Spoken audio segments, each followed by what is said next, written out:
और वो अगर गाय खाते हैं तो मैं उनको अपना भाई कैसे मानूं?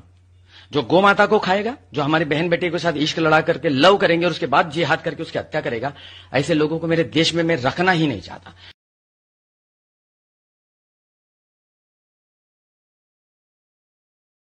गृहयुद्ध होने की संभावना है, कभी भी छिड़ सकता है। गृहयुद्ध प्रारंभ भी हो चुका है।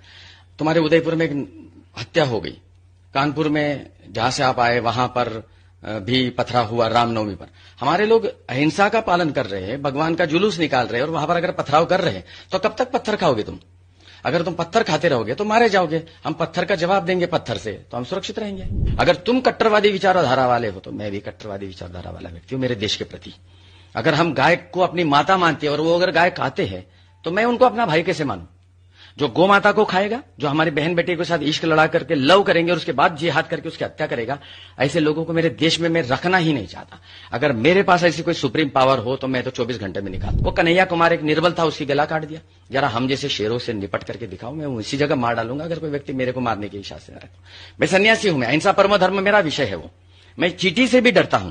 अगर चींटी पानी में गिर जाए तो मैं उसको निकाल करके बाहर, जब तक वो चलती नहीं, मैं मारता नहीं उसे। मतलब मैं उसे जब तक वो नहीं जाती मैं अपना कार्य नहीं करता।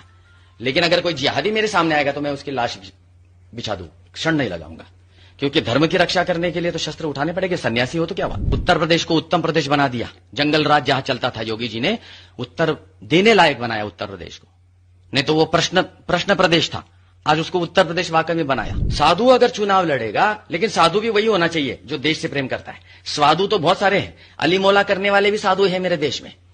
और अगर वो तो मेरी मजबूरी है, मैं कुछ नहीं कर पा रहा हूं, लेकिन जिस दिन मेरा सिक्का उछलेगा मैं बहुत कुछ करके जाऊंगा। मरना है तो मरना ही है, मरने से पहले ऐसा कुछ करके जाऊंगा। सदिया भूलने में भी भूलना नहीं चाहेंगे लोग। अभी हिंदू समझ रहा है, अब वो भाग नहीं रहा है, अभी वो भगा रहा है।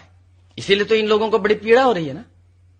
अजमेर का उदाहरण है ना, अब ये हर जगह मिलेगा आपको। गृह मंत्री जो अनिल देशमुख था, वो मेरे खिलाफ खड़ा हुआ, वो अपने चमचों को कहता है कि सूर्य सागर तेरे को जिंदा गाड़ देंगे, तुझे जिंदा नहीं छोड़ेंगे। मुझे धमकी दी गई थी, आज जेल में खुद सड़ रहा है अनिल देशमुख, गृह मंत्री होने के बावजूद। मरना है एक दिन, सब गए, राम कृष्ण महावीर सब गए, मैं भी जाऊंगा।